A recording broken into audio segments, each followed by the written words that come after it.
बिस्मिल्लाहिर्रहमानिर्रहीम। अस्सलाम वालेकुम स्टूडेंट। आज हम स्टडी करेंगे वेस्पर थ्योरी को। वेस्पर थ्योरी से पहले हमने लेविस मॉडल के according ionic bond, covalent bond और कोऑर्डिनेट कोवलेंट बॉन्ड पढ़ा। लेविस ने हमें ये तो बताया कि एटम आपस में बॉन्ड कैसे बनाते हैं, लेकिन लेविस हमें ये नहीं बता सका कि बॉन्ड बनाने के बाद उनकी शेप किस तरह की होगी।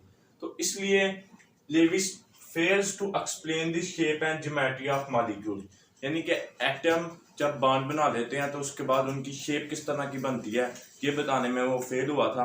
तो शेप को स्टडी किए बगैर हम मॉलिक्यूल्स की फिजिकल प्रॉपर्टीज मसलन बॉइलिंग पॉइंट, मेल्टिंग पॉइंट को स्टडी नहीं कर सकते, इसलिए शेप का होना बहुत ज़रूरी था। तो इसलिए साइंटिस्ट ने इन पर वर्क किया और हमारे पास थ्योरीज वेस्पर थ्योरी, वीबीटी और एमओटी और कम्प्लेक्स कंपाउंड को स्टडी करने के लिए क्लिस्टर फील्ड थ्योरी वगैरह आई। तो आज हम स्टार्ट करते हैं वेस्पर थ्योरी को। वेस्पर थ्योरी नाम से जाहिर हो रहा है कि V stand for valence, S stand for shell, E stand for electron, P stand for pair और R स्टैंड फॉर रिपल्शन। यानी कि इस थ्योरी में हम वैलेंस शेल में मौजूद इलेक्ट्रॉन पेयर के दरमियान रिपल्शन को स्टडी करेंगे। फॉर एग्जांपल मेरे पास एटम है A, इसका एटॉमिक नंबर है 10, ठीक है।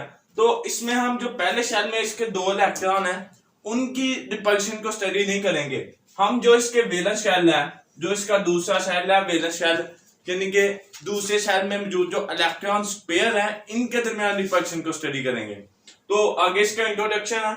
इसके इंट्रोडक्शन में पहले 2 साइंटिस्ट आए, सेडविक एंड पोल। इन दोनों ने हमें आइडिया दिया कि हम जो मॉलिक्यूल होता है उसका सेंट्रल एटम है, जो उसमें मौजूद उसके वैलेंस शेल में मौजूद जो इलेक्ट्रॉन पेयर्स हैं उनकी मदद से हम ये आइडिया कर सकते हैं कि मॉलिक्यूल की शेप किस तरह की होगी। तो Sidgwick and Powell in 1940 point out that the shape of molecule could be interpreted in terms of electron pair in outermost orbital of central atom, यानी कि जो मॉलिक्यूल का सेंट्रल एटम है उसके वैलेंस शेल में जो इलेक्ट्रॉन पेयर है उनकी मदद से हम शेप को डिटरमाइन कर सकते हैं। इन्होंने हमें ये आइडिया दिया, लेकिन ये इसको एक्सप्लेन नहीं कर सके। उसके बाद हमारे पास साइंटिस्ट आते हैं नीलहम एंड गिलेस्पी। इन दोनों ने इन 1957 में हमें वेस्पर थ्योरी डेवलप करके दी और इसकी मदद से हम शेप को डिटरमाइन करते हैं। Nyholm and Gillespie in 1957 developed Vesper theory which explain the shape of molecules for non-transition atom। ये बात याद रखना कि इन्होंने हमें ये थ्योरी तो एक्सप्लेन करके दी, लेकिन ये थ्योरी सिर्फ नॉन ट्रांजिशन एलिमेंट जो है उनके स्ट्रक्चर को एक्सप्लेन करती है। नॉन ट्रांजिशन से मुराद नॉर्मल एलिमेंट। हमारे पास पीरियोडिक टेबल में जो S ब्लॉक है और जो P ब्लॉक है उन्हें हम नॉन ट्रांजिशन कहते हैं, और जो हमारे पास D ब्लॉक के एलिमेंट है और F के हैं उन्हें हम ट्रांजिशन कहते हैं। तो ये था इसको इंट्रोडक्शन। आगे इसका बेसिक असम्पशन और इसके पोस्टुलेट को स्टडी करने के लिए हम चलते हैं अगले हिस्से की तरफ। स्टूडेंट, हमने इंट्रोडक्शन को स्टडी कर लिया था, अब हम स्टडी करेंगे बेसिक असम्पशन को। वेस्पर थ्योरी का बुनियादी नुक्ता क्या था?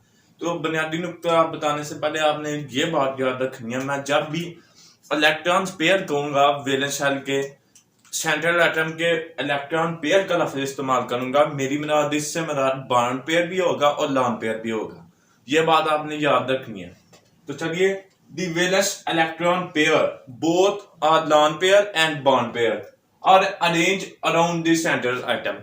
यानी कि हमारे पास एक मॉलिक्यूल है, उसका जो सेंट्रल एटम है उसमें जो लॉन पेयर और बॉन्ड पेयर है वो इस तरह अरेंज होंगे अराउंड द सेंट्रल एटम, यानी कि सेंट्रल एटम के गिर्द इस तरह अरेंज होंगे to remain at a maximum distance, यानी कि वो मैक्सिमम डिस्टेंस पे होंगे। जो ज्यादा से ज्यादा डिस्टेंस वो हासिल कर सकते हैं उस डिस्टेंस पे होंगे। At a maximum distance apart to keep repulsion at a minimum, यानी कि उस ज्यादा से ज्यादा डिस्टेंस पे होंगे जहां रिपल्शन कम से कम हो सके। फॉर एग्जांपल मेरे पास ये ए एटम है, इसके वैलेंस शेल में 2 इलेक्ट्रॉन, ये बॉन्ड बनाता है बी एटम से इस तरफ भी और इस तरफ भी। अगर मैं इसे 90 के एंगल पर रखूं तो इस तरफ इसका डिस्टेंस बहुत कम हो जाएगा, इस तरफ बहुत ज्यादा हो जाएगी, रिपल्शन मिनिमम नहीं होगी, इस जगह पर रिपल्शन मैक्सिमम होगी इसकी। अगर मैं इधर 120 पर रखूं फिर भी इसकी जो रिपल्शन है वो ज्यादा होगी, डिस्टेंस मिनिमम होगा। इसका जो एंगल है जब ये 180 के एंगल पे होंगे, ये ही वो एंगल होगा जहां इनका डिस्टेंस मैक्सिमम होगा और इनकी रिपल्शन मिनिमम होगी। तो इसका बुनियादी नुकता ये है कि सेंट्रल एटम के गिर्द जो बॉन्ड पेयर और लॉन पेयर है वो मैक्सिमम डिस्टेंस पे होना चाहिए जहां रिपल्शन कम से कम हो सके। तो आगे स्टडी करते हैं पोस्टुलेट ऑफ वेस्पर थ्योरी, यानी कि इसने हमें अपने थ्योरी के 4 पोस्टुलेट दिए। इन पोस्टुलेट की बुनियाद पे ही हम आगे इसकी शेप और इसके स्ट्रक्चर को स्टडी करते हैं।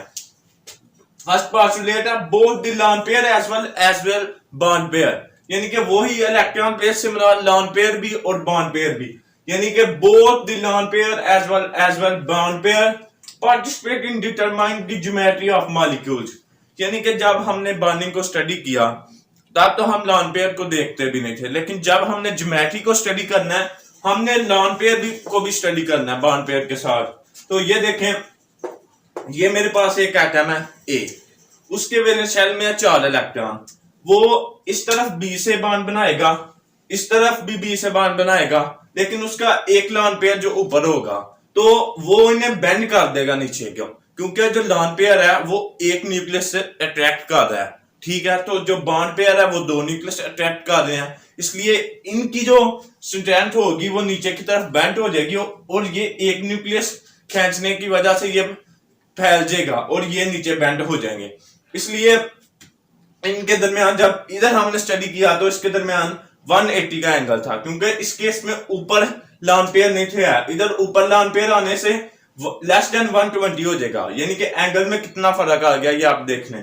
तो इसके बाद सेकंड पोस्टुलेट है the electron pair are arrange around the central polyvalent atom so as to remain at a maximum distance apart to avoid repulsion, यानी कि वही बात जो उसने बेसिक असम्पशन में कही है वही बात है, लेकिन बस उसने यहाँ एक नया वर्ड इस्तेमाल किया पॉलीवैलेंट, यानी कि जो हमारा मॉलिक्यूल में सेंट्रल एटम होना चाहिए वो पॉलीवैलेंट होना चाहिए, उसकी वैलेंसी जो है वो 1 से ज्यादा होनी चाहिए, 2 हो जाए 3, यानी कि मोर देन 2 होनी चाहिए। तो देखें हमारे पास पीरियोडिक टेबल में जो फर्स्ट ग्रुप है हैलोजन और नोबल गैसेज हैं, वो वाले एटम की वैलेंसी 1 से ज्यादा नहीं, इसलिए वो एज अ सेंट्रल एटम नहीं रिएक्ट कर सकते। ये थे हमारे 2 पोस्टुलेट। नेक्स्ट 2 पोस्टुलेट स्टडी करने के लिए हम चलते हैं अगली। तो जी स्टूडेंट 2 पोस्टुलेट को हमने स्टडी कर लिया था, हम स्टडी करते हैं तीसरे पोस्टुलेट को। The electron pairs of lone pair occupy more space than bond pair. हमने पीछे स्टडी किया कि जो लॉन पेयर है वो भी इन्वॉल्व होता है इन ज्योमेट्री ऑफ मॉलिक्यूल। तो इधर वो कह रहा है कि लॉन पेयर जो है वो ज्यादा जगह घेरेगा बनिस्बत बॉन्ड पेयर। देखें जो लॉन पेयर होता है उससे सिर्फ एक एटम का न्यूक्लियस अट्रैक्ट कर रहा होता है, लेकिन जो बॉन्ड पेयर है उसे 2 न्यूक्लियस अट्रैक्ट कर रहे होते हैं। इधर देखें जो बी है, बी और ए के दरमियान बॉन्ड पेयर है, इसे ए भी अट्रैक्ट कर रहा है और इसे बी भी अट्रैक्ट कर रहा है, इसी तरह इस तरफ भी इसे बी भी अट्रैक्ट कर रहा है और ए भी अट्रैक्ट कर रहा है। लेकिन ये जो ऊपर लॉन पेयर है इसके 2, इसे सिर्फ ए एटम अट्रैक्ट कर रहा है, इसलिए ये ज्यादा फैल जाएगा, ज्यादा स्पेस हासिल करेगा बनिस्बत बॉन्ड पेयर। तो इसलिए वो कह रहा है the electron pair of lone pair occupy more space than bond pair. तो ये तो था स्पेस, लेकिन इसके दरमियान जो रिपल्शन होगी उसका मेहनत ये है कि जो लॉन पेयर और लॉन पेयर के दरमियान रिपल्शन होगी वो सबसे ज्यादा होगी, यानी कि ये वाला लॉन पेयर, ये वाला लॉन पेयर और ये वाला लॉन पेयर जो है इनके दरमियान जो रिपेल करेंगे एक दूसरे को, इनके दरमियान जो रिपल्शन है वो सबसे ज्यादा होगी। और उसके बाद इस लॉन पेयर और इस बॉन्ड पेयर के दरमियान जो रिपल्शन होगी वो इनकी निस्बत कम होगी, लेकिन इस बॉन्ड पेयर और इस बॉन्ड पेयर की निस्बत वो ज्यादा होगी, यानी कि जो इनके दरमियान रिपल्शन थी वो सबसे ज्यादा है, जो इस लॉन पेयर और इस बॉन्ड पेयर के दरमियान रिपल्शन थी ये इससे कम है, और जो इन दोनों के दरमियान है वो सबसे कम होगी। ठीक है, ये आपने याद रखना है। उसके बाद है fourth postulate the 2 electron pair of double bond, यानी कि 2 इलेक्ट्रॉन पेयर डबल बॉन्ड के, and 3 electron pair of triple bond और 3 इलेक्ट्रॉन पेयर ट्रिपल बॉन्ड के contain a higher electronic charge density, यानी कि वो कह रहा है कि 2 डबल बॉन्ड है उसमें 2 इलेक्ट्रॉन पेयर जो है और ट्रिपल बॉन्ड में जो 3 इलेक्ट्रॉन पेयर है वो ज्यादा जगह घेरेंगे क्योंकि उनका हायर इलेक्ट्रॉनिक चार्ज डेंसिटी होती है। यानी कि जाहिर सी बात है, जब सिंगल बॉन्ड बना होगा तो उसकी डेंसिटी कम होगी, जब डबल बनेगा उसकी और ज्यादा होगी, और जब ट्रिपल बनेगा उसकी और ज्यादा होगी। Therefore, they occupy more space than electron pair of single bond. वही सिंगल बॉन्ड से उनकी स्पेस ज्यादा होगी। लेकिन ज्योमेट्री में उनका क्या रोल होगा वो देखते हैं। But behave like a single electron in determine the geometry of molecules. यानी कह रहा है कि जो डबल बॉन्ड, जो ट्रिपल बॉन्ड में 2 इलेक्ट्रॉन और 3 इलेक्ट्रॉन पेयर हैं, उनकी जगह तो ज्यादा होगी, वो तो ज्यादा स्पेस ऑक्युपाई करेंगे, लेकिन जब हम ज्योमेट्री को स्टडी करेंगे वो like a single bond behave करेंगे। देखें इधर हमारे पास ए एटम है, वो एक बॉन्ड इधर बना रहा है डबल, एक इधर बना रहा है और एक इधर बना रहा है।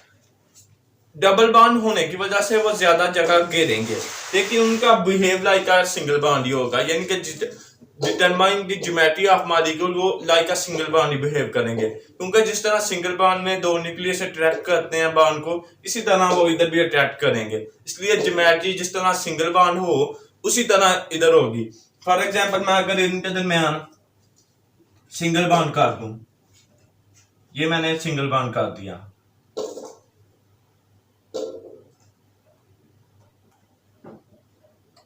ये सिंगल बॉन्ड हो गया। अब भी इनकी ज्योमेट्री इसी तरह होगी, क्योंकि जिस तरह ये सिंगल बॉन्ड में इंटरेक्ट करते हैं उसी तरह अब करेंगे। तो ये थे इसके पार्टुलेट। आगे हम इनकी स्टडी करेंगे, इनकी शेप, यानी कि इस पार्टुलेट के अकॉर्डिंग किस तरह की शेप बनती है मॉलिक्यूल की। यानी कि फॉर एग्जांपल वाटर है तो उसकी शेप किस तरह की बनती है, BF3 है तो उसकी तरह किस तरह की शेप बनती है, ये हम करेंगे स्टडी। इसके लिए